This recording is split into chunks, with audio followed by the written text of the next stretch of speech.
Hello dear students, laws of motion, and the theory is very less, only second law of motion, and then the questions and questions. एक कमाल का question कराता हूँ आपको, है ना। इस क्वेश्चन से आप मतलब वो चीज़ सीखेंगे जो आपको फील देगी that what physics is. Mass of 1 kg is there, agreed? ठीक है। इसे प्रीवियस वाले लेक्चर में मैंने कहा था कि एक कमाल की चीज कराने जा रहा हूं डियर स्टूडेंट्स आपको, एंड उस मास 1 kg पे F vector is 4i cap minus 4j cap, agreed? It is 4i cap minus 4j cap newton force is working and this force displaces it, ये फोर्स इसे displace करता है from A to B, agreed?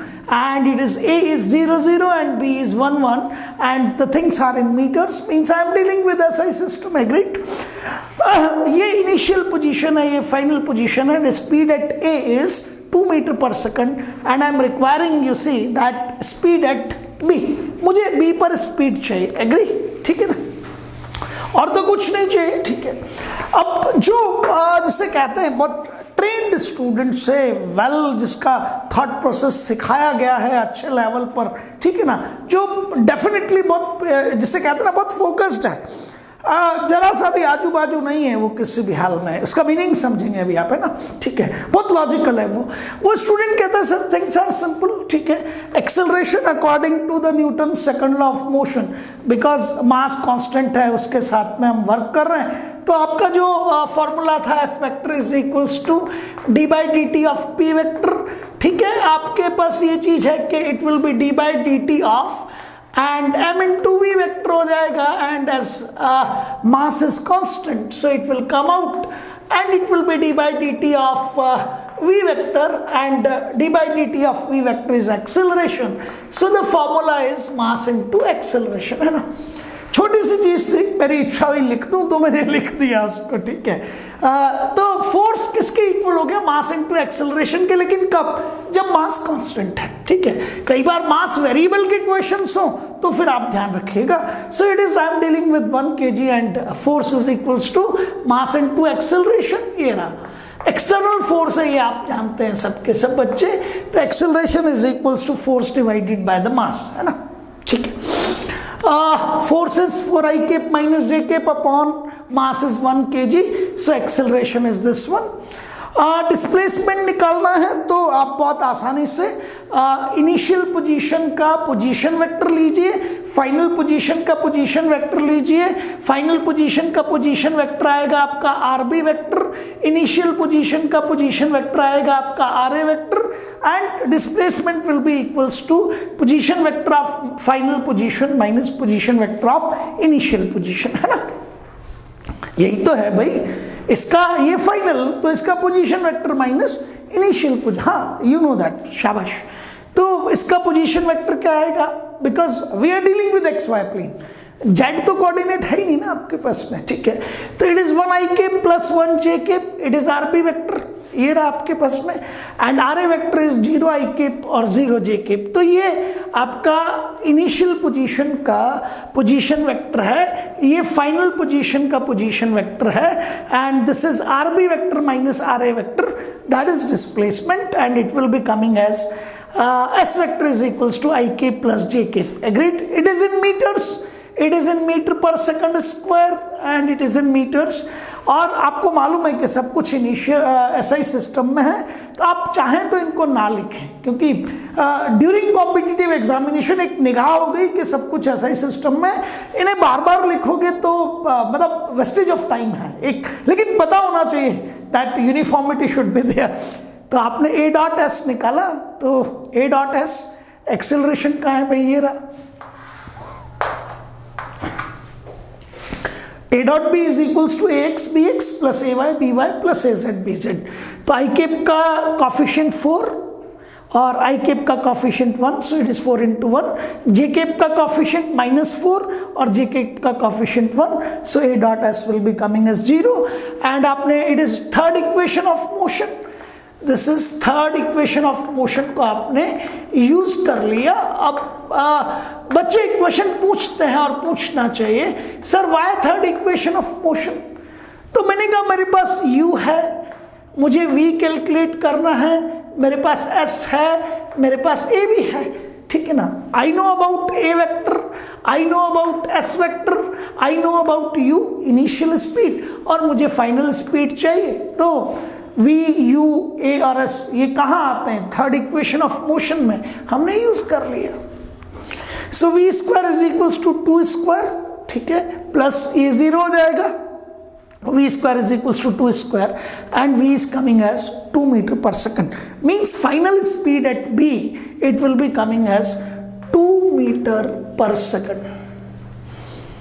And one of the students says to me, sir, it is very correct, it is very correct. अब जो 11th class का student है वो भी साथ बैठा हुआ है, और जो 12th पास है, suppose a good student, unfortunately उसका 12th के साथ नहीं हो पाया बिकॉज ऑफ समथिंग, या वो अच्छे जगह NIT में तो जा रहा है बट वो NIT के नहीं जाना चाहता, वो IIT में ही जाना चाहता है, एंड वो मुझे कहता है sir this formula, this answer is very correct. सारे लोग मुड़ के उसे देख रहे हैं, यार ये कौन सा टेस्ट है इसके पास में, कौन सा रेड लिटमस ब्लू हो गया या ब्लू लिटमस रेड हो गया, ये क्या कमाल है, सब उसकी तरफ देख रहे हैं। और मैंने भी उसको कहा कि तुम जो सोच रहे हो बिल्कुल ठीक सोच रहे हो। इतने में कुछ स्टूडेंट्स कंफ्यूज होके कहते हैं sir there is one more method, लेकिन उससे हमारा आंसर देखते हैं क्या आता है। अब ये स्टूडेंट जो है ना, ये थोड़ी सी कैटेगरी क्या है उसको अभी डिसाइड करेंगे, लेकिन इनको लगता है कि a is equals to F by, ठीक है, यूज करते हैं भाई कई बार, कब करते हैं वो अभी मैं बता दूंगा। और ये कहते हैं सर एफ वेक्टर का मैग्नीट्यूड निकाल लेते हैं, ये एफ वेक्टर का मैग्नीट्यूड आप भी निकाल लोगे, that magnitude of F vector should be equals to F, बोलिए जल्दी से, आई कैप के कॉफिशिएंट का स्क्वायर, तो यहाँ हम 4 का स्क्वायर कर देंगे, प्लस जे कैप के कॉफिशिएंट का स्क्वायर, 4 का स्क्वायर कर देंगे, तो 2 into 4 का square, so it comes to be as 4√2 newton. Yes it is correct, ये बिल्कुल करेक्ट। तो वो स्टूडेंट कहता है sir force is equals to 4√2 divided by what, mass is 1, so acceleration is 4√2 metre per second square. I agree. अब वो formula लगा देता है, यहाँ से डिस्प्लेसमेंट निकाल लेता है वो, तो डिस्प्लेसमेंट के लिए 0 0 2 1 1 मैं एक बार बना रहा हूँ, ध्यान से देखिएगा, it is y axis, it is x axis, है ना, बहुत ध्यान से देखिएगा। और ये आपका पॉइंट हो गया B कह रहा हूँ मैं इसे, ये A पॉइंट ओरिजिन पे है 0 0, और ये 1 1 है, और ये आपका ओरिजिन जिसको आप ए बी कह रहे हैं वो 0 0। अब वो सीधा इसे ज्वाइन करता है यूं करके और कहता है डिस्प्लेसमेंट कितना आएगा, तो एक डिस्टेंस फार्मूला है उससे वो निकाल के s इज इक्वल्स टू, तो दिस माइनस दिस आपने भी किया, x कोऑर्डिनेट का डिफरेंस का स्क्वायर प्लस y कोऑर्डिनेट के डिफरेंस का स्क्वायर, तो इट इज 1 माइनस 0 का स्क्वायर प्लस 1 माइनस 0 का square, and it will be definitely √2। Agreed. तो वो यहाँ लिख देता है that s is equals to √2। I agree with him, ठीक है। आगे चलता है सर, हम निकाल सकते हैं v square is equals to u square plus 2s, क्योंकि हमने यही इक्वेशन ऑफ मोशन पढ़ा है। मैं मुस्कुरा रहा हूँ, इन जनरल यही पढ़ा देते हैं। तो उस कहता है u स्क्वायर कितना हो जाएगा सर, 2 का स्क्वायर प्लस 2, एक्सेलरेशन कितना है आपके पास में 4√2, और डिस्प्लेसमेंट कितना है √2। आई एम एग्री, ठीक है ना। ये आ जाता है आपके पास में 2 का स्क्वायर 4 प्लस ये 4 इंटू 2 8, और ये √2 और √2, 2 इंटू 4 8 इंटू √2 और √2 कितना हो जाएगा 2, तो 4 into 2 into 2 that will be 16 and it will B 20। Agreed. So v square will be coming as 20 and v will be coming as root of 20, ठीक है ना। रूट ऑफ 20 मोस्ट प्रोबेबली आप देखेंगे it will be coming as 4.47, क्योंकि आप ये तो कर ही सकते हैं that it is going out to be as, ये 16 से तो ज़्यादा है ही सही, तो वैल्यू 4 से तो ज़्यादा आनी चाहिए, तो approximately this is coming as और 4.47 मीटर पर सेकंड, और कई बार इसे अप्रॉक्सीमेटली 4.5 मीटर पर सेकंड भी लिख देते हैं, नो प्रॉब्लम उसमें। अब वो कहता है सर पिछली बार आपका आंसर तो आ रहा है 2 मीटर पर सेकंड और मेरे मेथड से आता है 4.5 metre per second, sir what's wrong with it. तो वो जो बच्चा जिसने कहा था कि 2 मीटर पर सेकंड सही है, वो कहता है sir what's correct with it. तो एक को पूछ रहा है सर इसमें गलत क्या है, और दूसरा कह रहा है इसमें सही क्या है सर, ये तो पूरा ही गलत है। ठीक है ना, रोकना पड़ता है यार, लड़ो मत भाई, लड़ो मत। मैं भी कहता हूं बेटा ये तुम्हें फील होता है कि ये ठीक है बट ये गलत है पूरी तरह से। क्यों? क्योंकि ये v² is equals to u² plus 2s, ये न्यूटन्स इक्वेशन ऑफ मोशन है ही नहीं। This is not Newton's equation of motion. Agreed? क्या होता है कि जब भी आपके एक्सेलरेशन ए वेक्टर, आपने कहा सर ये ए वेक्टर की डायरेक्शन है और यही आपके एस वेक्टर की डायरेक्शन है, और दोनों के बीच का एंगल कितना है आपका 0 है ना। तो आप मुझे ये कह सकते हो कि सर इस केस में a डॉट एस कितना आएगा, तो मैंने बच्चे को कहा दैट a डॉट बी का फॉर्मूला लगा लो, तो magnitude of A vector then magnitude of B vector and cos theta cos 0 1, तो वो a s आ जाता है। ठीक है, इज दैट क्लियर? तो जब आपका एक्सेलरेशन और डिस्प्लेसमेंट सेम डायरेक्शन में हो तब तो ये करेक्ट है, तब तो ये करेक्ट है। लेकिन ये एक ही जो है जिससे कहते हैं that only in one circumstances when acceleration and displacement, ठीक है, और तुम्हें पता होता है एक्सेलरेशन और फोर्स का डायरेक्शन क्या होता है, सेम होता है।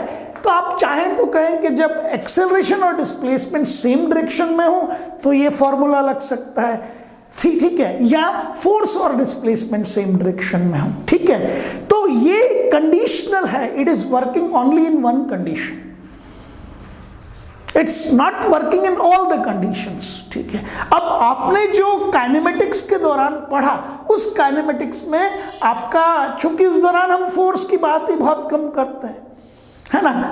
अरे भाई उस दौरान काइनेमेटिक्स में आपको ये थोड़ी पढ़ना है that what's the cause of the motion, motion का कारण क्या, ये थोड़ी पढ़ते हैं। उस दौरान हम क्या पढ़ते हैं, उस दौरान हम पढ़ते हैं मोशन। तो वहां इन जनरल हमेशा एक्सेलरेशन और डिस्प्लेसमेंट सेम डायरेक्शन में थे, तो ये काम कर जाता था, ये काम कर जाता था। लेकिन जब भी एक्सेलरेशन और डिस्प्लेसमेंट डिफरेंट डायरेक्शन में होंगे it will not work. Agreed? तो जो करेक्ट है ना आपके पास में, वो मैंने यहाँ लिखा भी है आप सब लोगों के लिए, और दोबारा लिख रहा हूं that Newton's first equation of motion is not v equals to u plus at, it is v vector is equals to u vector plus a vector into t, s vector is equals to u vector into t plus half a vector into t square, and v square is equals to u square plus 2 into a dot s। ये correct form है। ठीक है, तो ये जो आपका solution है this is incorrect, क्योंकि ये टेक्निकली गलत हो गया। क्यों? क्योंकि यहां आपका एक्सेलरेशन और डिस्प्लेसमेंट सेम डायरेक्शन में नहीं है। ठीक है, अब बात आती है जिसको मैं सिखा देना चाहता हूं, ठीक है ना। तो अब ये तो आपको क्लियर हो गया कि एग्जैक्टली क्या चीज है और ये आंसर गलत क्यों आ रहा है, why it is coming wrong, because of the fact कि आप a डॉट एस को हमेशा ए एस नहीं लिख सकते यार, वरना वो a+s हो जाएगा। और तुम्हें पता है कि आप a डॉट एस को हमेशा क्या नहीं लिख सकते, एस नहीं लिख सकते, वरना a+s होके इंसान गधा हो जाता है और ऐसी गलतियां करता है। ठीक है, तो आप ये ओरिजिनल है और ये ठीक है, बट वो चीज के उस बच्चे ने क्यों ऐसा कहा, ठीक है, उसको भी समझ लीजिए आप, है ना। फोर्स जब भी डिस्प्लेसमेंट के परपेंडिकुलर होता है, बी केयरफुल, ठीक है ना। फोर्स जब भी डिस्प्लेसमेंट के परपेंडिकुलर होता है वो स्पीड को चेंज करता ही नहीं है। फोर्स जब भी डिस्प्लेसमेंट के परपेंडिकुलर होता है वो स्पीड को कभी चेंज नहीं करता, ठीक है ना। वो स्पीड को कभी चेंज नहीं करता, वो सिर्फ किसको चेंज करता है, वो चेंज करता है आपके डायरेक्शन ऑफ मोशन को। अभी मैं बताता हूं आपको, ध्यान देखिएगा, force is equals to 4i cap minus 4j cap, और आपका डिस्प्लेसमेंट अभी अभी हमने निकाला था, it was i cap plus j cap.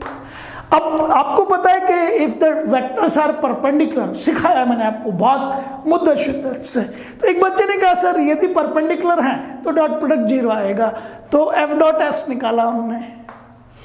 F dot S निकालूंगा तो कितना आएगा, A dot B is equals to A X B X plus A Y B Y plus A Z B Z.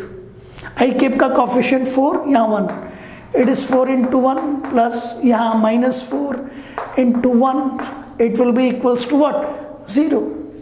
F dot S 0 आने का मतलब क्या है, F dot S 0 आया, इसका मतलब फोर्स किसके परपेंडिकुलर है, डिस्प्लेसमेंट के। डू यू एग्री विद मी?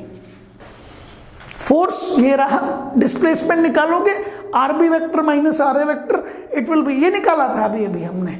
तो force dot displacement 0 means force और डिस्प्लेसमेंट परपेंडिकुलर है, तो स्पीड कांस्टेंट रहेगी। सिर्फ क्या बदलेगा, डायरेक्शन ऑफ मोशन, ये डीओएम बदलेगा। डीओएम का मतलब डायरेक्शन ऑफ मोशन। और स्पीड पहले कितनी थी, 2 मीटर पर सेकंड, और बाद में भी कितनी रहेगी। तो वो जो स्टूडेंट जिसने बोला था सर ये करेक्ट है, जैसे ही आंसर आया ना, उसने पहले ये देखा कि फोर्स कितना है, और फिर उसने डिस्प्लेसमेंट देखा, और उसे ये पता लग गया अरे यार फोर्स और डिस्प्लेसमेंट तो म्यूचुअली परपेंडिकुलर हैं, ठीक है ना, तो फिर तो स्पीड बदल ही नहीं सकती, ठीक है। तो उसने कहा sir 2 metre per second is the correct answer. Is that clear? तो फॉर्मूलेज करेक्ट यूज कीजिए, कंसेप्ट करेक्ट यूज कीजिए, वरना कोई भी किसी भी तरह का क्वेश्चन आपको डिस्टर्ब कर देगा। आज से 5-6 साल पहले की बात करूं, जब जेईई मेंस नहीं था, AIEEE था, उस समय इस तरह का एक क्वेश्चन था और ऑलमोस्ट सब लोगों का गलत था। तो बी केयरफुल, है ना, मतलब वो घानी के बेल मत बनो यार। अधिकतर बच्चा क्या है आज की तारीख में, घानी का बेल बना हुआ है बस। क्यों? क्योंकि वो ये सोचता है कि सक्सेस शॉर्टकट से मिल जाएगी, नहीं मिलती, एफर्ट करने पड़ते हैं, ब्रेन चलाना पड़ता है। देखो दुनियादारी में तो आप सफल हो जाओ, उसकी बात मैं नहीं करता, शिक्षा में सफल होने के लिए तो आपको मेहनत करनी पड़ेगी, ठीक है ना। सो ये वर्कआउट अच्छा क्वेश्चन है, ठीक है। जब भी कोई कहे कि मुझे कुछ आता है, उसको दीजिए यार करके बता, और फिर उसे समझाइए। अब नहीं, मैं मजाक कर रहा हूँ, I am on a light note. किसी को टेस्ट वेस्ट करना अपना काम नहीं है यार, तुम तो मजे करते रहो, बस पढ़ते रहो। Thank you.